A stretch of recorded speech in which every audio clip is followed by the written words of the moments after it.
끝으로 너희가 주 안에서와 그 힘의 능력으로 강건하여지고 마귀의 간계를 능히 대적하기 위하여 하나님의 전신갑주를 입으라.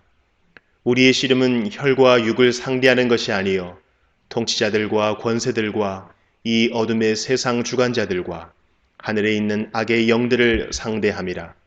그러므로 하나님의 전신갑주를 취하라. 이는 악한 날에 너희가 능히 대적하고 모든 일을 행한 후에 서기 위함이라. 그런즉 서서 진리로 너희 허리띠를 띠고 의의 호심경을 붙이고 평안의 복음이 준비한 것으로 신을 신고 모든 것 위에 믿음의 방패를 가지고 이로써 능히 악한 자의 모든 불화살을 소멸하고 구원의 투구와 성령의 검 곧 하나님의 말씀을 가지라. 모든 기도와 간구를 하되 항상 성령 안에서 기도하고 이를 위하여 깨어 구하기를 항상 힘쓰며 여러 성도를 위하여 구하라.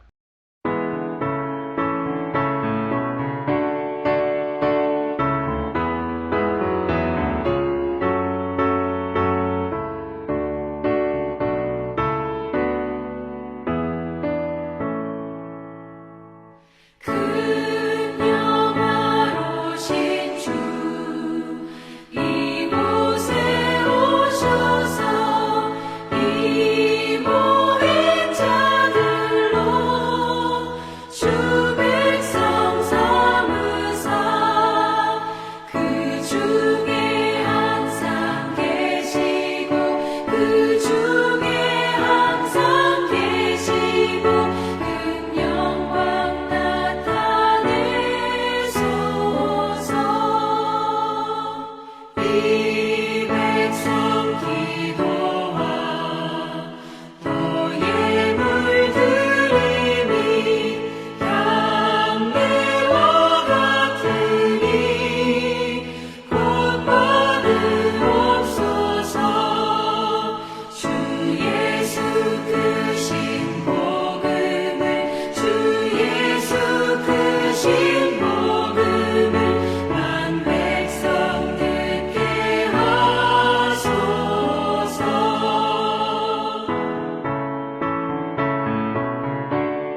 주님을 찬송하면서 할렐루야 할렐루야 내 앞길 멀고 험해도 나 주님만 따라가리 그 두려움이 변하여 내 기도 되었고 전날의 한숨 변하여 내 노래 되었네 주님을 찬송하면서 할렐루야 할렐루야 내 앞길 멀고 험해도 나 주님만 따라가리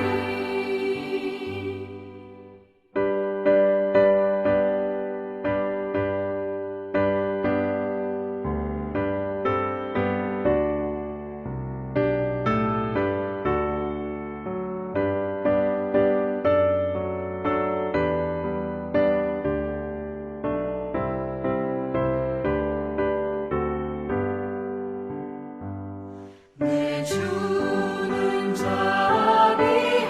자비하셔서 늘 함께 계시고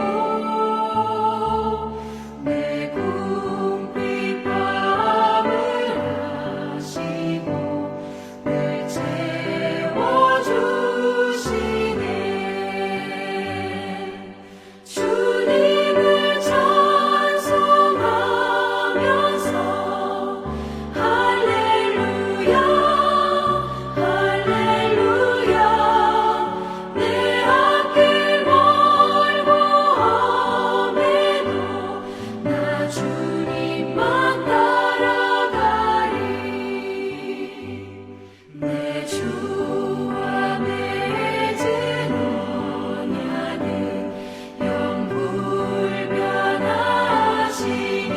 영불변하시니 그 나라 가기까지는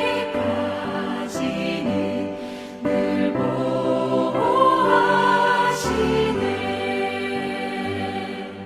주님을 찬송하면서 할렐루야 할렐루야 내 앞길 멀고 험해도 나 주님만 따라가리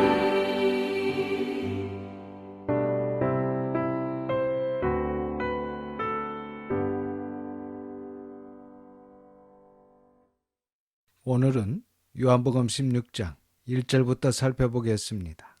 지난 시간에 예수님께서 제자들에게 하신 너희가 세상에서 미움을 받게 될 것이고 너희가 세상에서 박해를 받게 될 것이다 라는 말씀을 15장 마지막 부분에 기록된 것을 우리가 살펴봤습니다. 그러니까 예수님은 세상이 먼저 예수님을 미워했기 때문에 예수님을 따르던 제자들도 미움을 받는 것은 지극히 당연한 것이다. 그런 말씀을 하셨습니다. 그런데 사실 세상으로부터 미움을 받고 박해를 받는다는 것은 참 부담스러운 일입니다.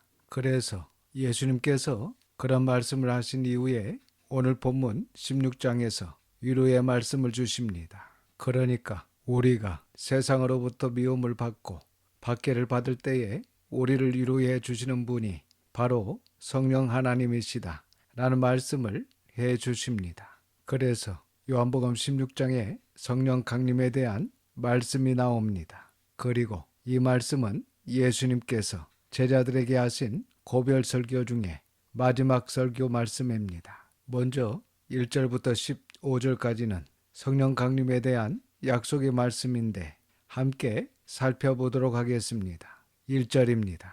내가 이것을 너희에게 이름은 너희로 실족하지 않게 하려 함이니 이렇게 예수님께서 마지막으로 제자들에게 고별 설교를 하시면서 염려하신 것은 제자들이 이 진리의 길을 가면서 실족할까봐 염려하셨다는 것을 알 수 있습니다.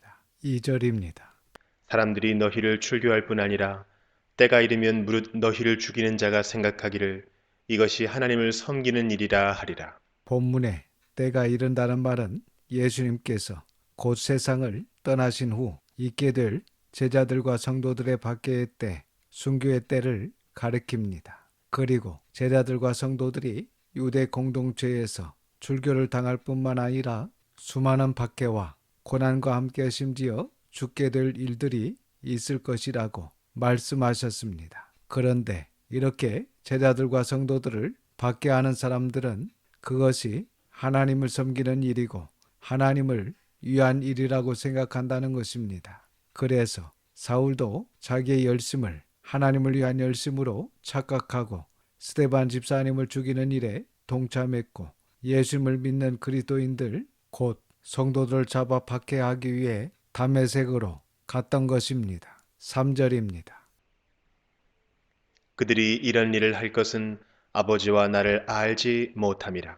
이렇게 그들이 예수님을 믿는 자들을 유대교에서 출교시키고 심지어 죽이는 이런 일을 하는 것은 그들이 하나님을 믿고 섬긴다고 하지만 사실 성부 하나님과 성자 예수님을 바르게 알지 못한 영적 무지로 인한 것임을 말씀하십니다. 그래서 우리도 정말 하나님을 바르게 알지 못하면 영적인 무지로 인해 이런 오해를 하고 헛된 자신의 열심을 가지고 하나님의 열심이라고 할 수 있으니 조심해야 합니다. 4절입니다.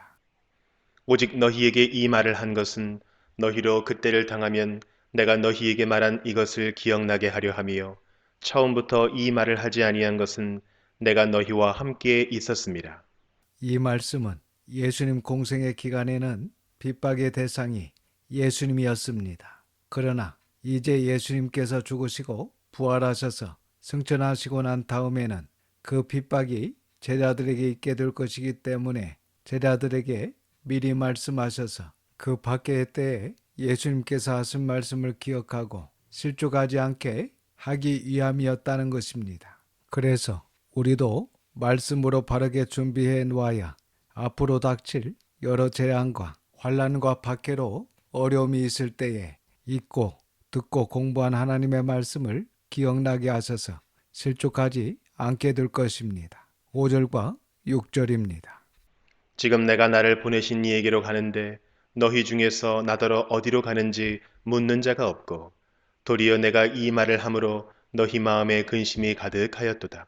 예수님께서 이제 너희를 떠나 아버지께로 가신다 라고 하니까 제자들은 지금 이게 대체 무슨 말씀이신가 하면서 감히 예수님께 묻지도 못하고 마음에 염려와 불안과 근심으로 가득했다는 것입니다.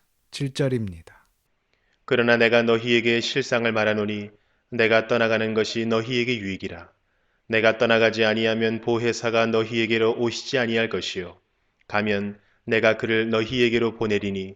본문에 실상이라고 번역한 이 헬라어 원어는 진리라는 뜻을 가진 단어입니다. 그러니까 내가 너희에게 진리를 말하노니 이런 의미입니다. 그래서 지금 예수님께서 십자가에서 우리의 죄를 대속하시고 부활하셔서 승천하시는 것이 우리에게 유익이라는 것입니다. 그리고 또한 떠나가신 예수님께서 우리를 홀로 두지 아니하시고 우리와 영원히 함께 하셔서 우리를 보호하시고 은혜 주시고 또한 스승이 되셔서 우리를 가르쳐 주시는 보혜사 성령님을 보내주실 것이기 때문에 이것이 우리에게 유익이요 기쁨이라는 것입니다. 8절입니다. 그가 와서 죄에 대하여 의에 대하여 심판에 대하여 세상을 책망하시리라.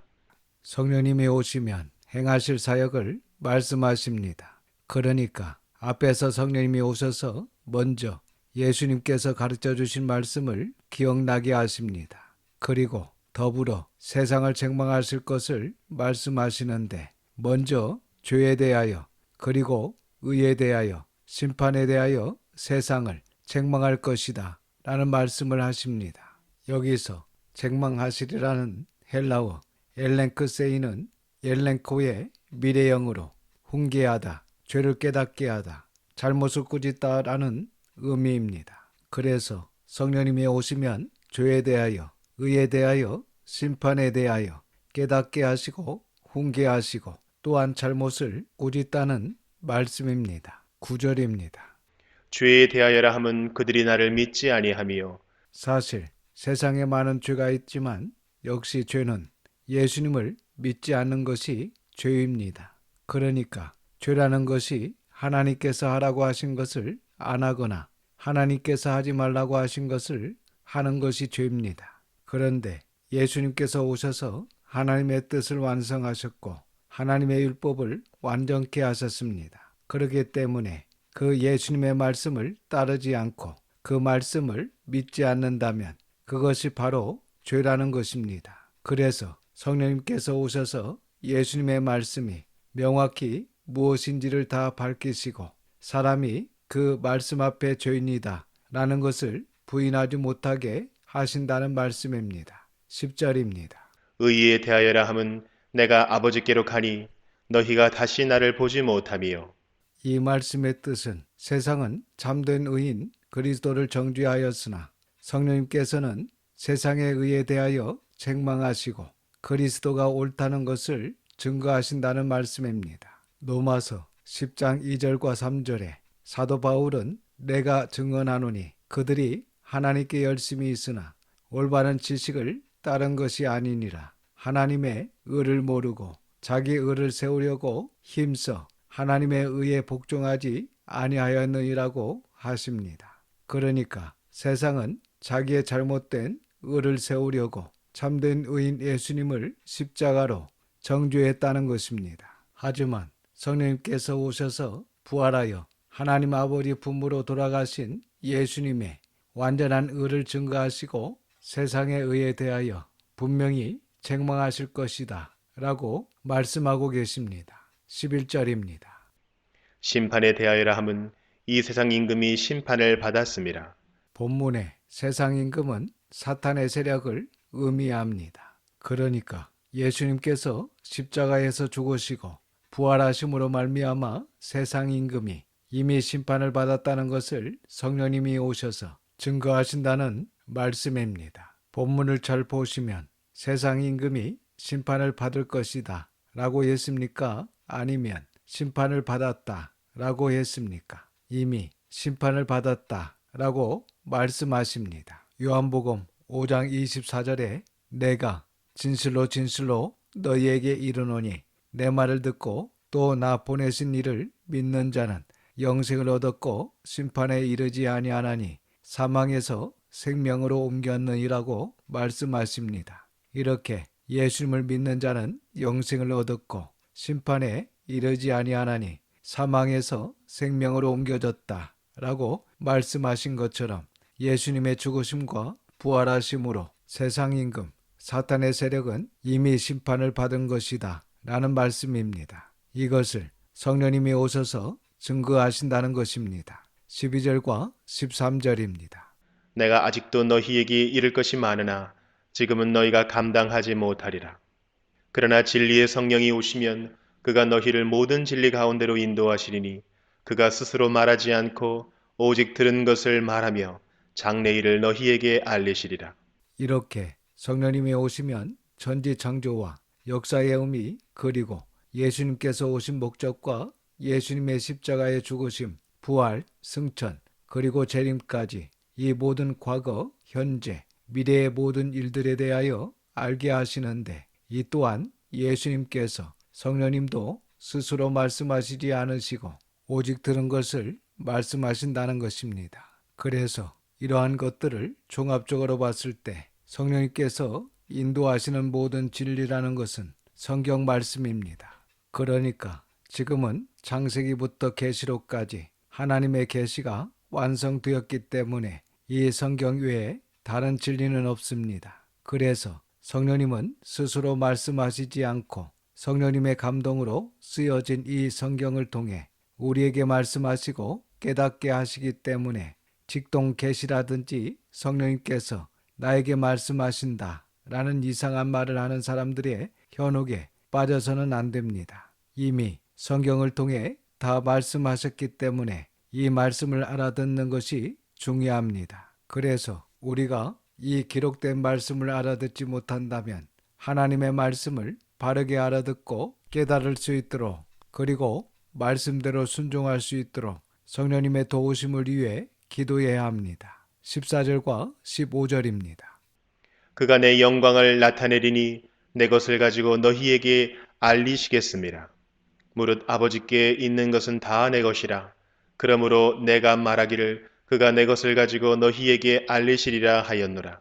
이렇게 성령님이 오시면 예수님에 대해서, 또한 성부 하나님에 대해서 확실하게 알게 해 주시는데, 바로 이 66권 성경 말씀을 통해서 알려주신다는 것입니다. 그래서 지금은 하나님의 감동으로 기록된 성경 말씀, 즉 성령 하나님께서 저자가 되시고 성경의 기자들을 감동하셔서 기록한 성경을 통해서 아버지 하나님이 어떤 분이신지, 그 아들 예수님께서 무엇을 하셨는지, 그리고 우리에게 바라시는 뜻이 무엇인지, 또 앞으로 무엇을 하실지, 이것을 다 계시하여 밝히 보여주셨습니다. 16절입니다.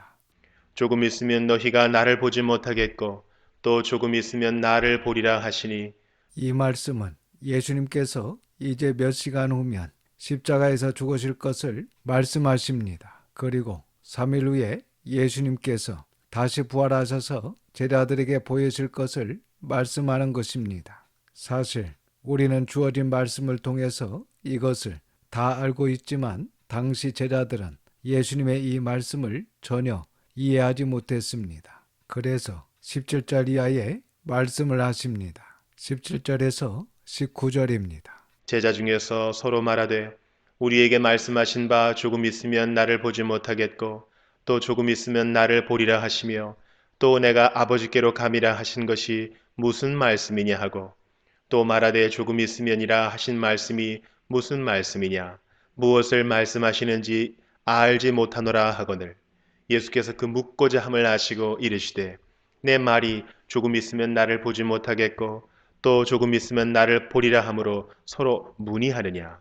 이렇게 제자들이 이해하지 못하는 것을 아시고 예수님께서 말씀하십니다. 20절입니다. 내가 진실로 진실로 너희에게 이르노니 너희는 곡하고 애통하겠으나 세상은 기뻐하리라. 너희는 근심하겠으나 너희 근심이 도리어 기쁨이 되리라. 이제 예수님께서 십자가에 못 박혀 돌아가시면 제자들과 그를 따르는 사람들은 곡하고 애통하고 근심할 것이지만 이 근심이 도리어 기쁨이 될 것을 말씀하십니다. 왜냐하면 예수님은 사망 권세를 이기시고 부활하셔서 우리의 죄를 구속하여 주셨을 뿐만 아니라 영원한 생명을 주셨기 때문입니다. 그리고 세상은, 즉 사탄의 세력은 예수님을 십자가에 못 박아 죽였다고 기뻐할 것이지만 이 기쁨은 일시적인 기쁨에 지나지 않는다는 것입니다. 21절과 22절입니다. 여자가 해산하게 되면 그때가 이르렀으므로 근심하나 아기를 낳으면 세상에 사람 난 기쁨으로 말미암아 그 고통을 다시 기억하지 아니하느니라. 지금은 너희가 근심하나 내가 다시 너희를 보리니 너희 마음이 기쁠 것이요 너희 기쁨을 빼앗을 자가 없으리라.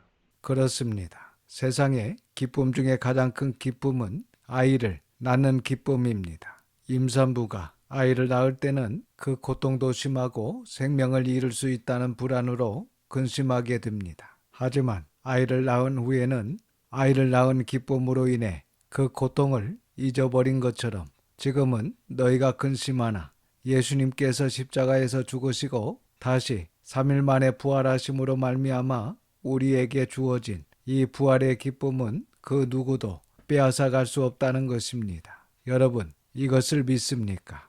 23절과 24절입니다. 그날에는 너희가 아무것도 내게 묻지 아니하리라. 내가 진실로 진실로 너희에게 이르노니 너희가 무엇이든지 아버지께 구하는 것을 내 이름으로 주시리라. 지금까지는 너희가 내 이름으로 아무것도 구하지 아니하였으나 구하라. 그리하면 받으리니 너희 기쁨이 충만하리라. 23절 앞에 그날에는 이라는 말은 예수님께서 부활하신 이후에 시간을 이야기합니다. 그러니까 예수님께서 부활하시고 승천하신 이후에 성령님께서 강림하시면 제자들이 예수님께서 하신 말씀을 깨닫게 되고 그리고 더 신령한 경지까지 성장하게 됩니다. 그리고 이렇게 신앙이 성장하여서 성삼위 하나님과 진정한 연합이 되게 됩니다. 즉 하나님이 제자들 안에 그리고 제자들이 하나님 안에 그래서 이 연합으로 말미암아 하나님의 소원과 제자들의 소원이 일치가 됩니다. 그런데 하나님의 소원은 무엇입니까? 우리가 출애굽기를 통해서 배웠던 것처럼 하나님의 소원은 하나님 나라와 하나님의 뜻이 이 땅에 이루어지는 것입니다. 그러니까 제자들의 전도와 선교를 통해서 하나님의 백성들이 하나님께로 돌아오는 것입니다. 우리가 앞으로 계속해서 사도행전과 서신서들을 살펴볼 텐데 제자들이 이 땅의 것을 구한 적이 있습니까? 아닙니다. 오직 그의 나라와 그의 뜻만을 구하고 하나님 나라의 확장을 위해서 온 인생을 전도와 선교에 집중하는 제자들의 모습을 확인할 수 있습니다. 그래서 본문에서 너희가 무엇이든지 아버지께 구하는 것은 전도와 선교를 이야기하는 것이고 하나님 나라의 확장을 이야기하는 것임을 우리가 알아야 합니다. 그리고 이렇게 할 때 마태복음 6장 33절에 그런즉 너희는 먼저 그의 나라와 그의 의를 구하라. 그리하면 이 모든 것을 너희에게 더하시리라는 이 은혜가 우리에게 있게 될 것입니다. 기도하겠습니다. 아버지 하나님, 하나님의 거룩하신 이름을 찬양합니다. 오늘도 귀한 하나님의 말씀을 듣게 하시고 깨닫는 마음을 주셔서 감사드립니다. 혹 저희들도 유대인들처럼 하나님을 믿고 섬긴다고 하지만 성삼위 하나님을 제대로 알지 못한 영적 무지로 인해 하나님의 뜻과는 전혀 무관하게 헛된 자기의 열심을 가지고 하나님의 열심으로 착각하고 신앙생활하고 있지는 않은지 이 시간 우리의 신앙과 삶을 바르게 돌아볼 수 있도록 도와주시옵소서. 이번 한 주간도 하나님의 선한 손의 도우심을 믿고 감사드리며 우리 구주 예수님의 이름으로 기도드립니다. 아멘. 지금은 우리 구주 예수 그리스도의 은혜와 아버지 하나님의 그 크신 사랑하심과 성령님의 감화감동 역사 충만하심이 모든 성도들과 자녀와 가정에 함께 하시기를 우리 구주 예수님의 이름으로 축원하옵나이다. 아멘.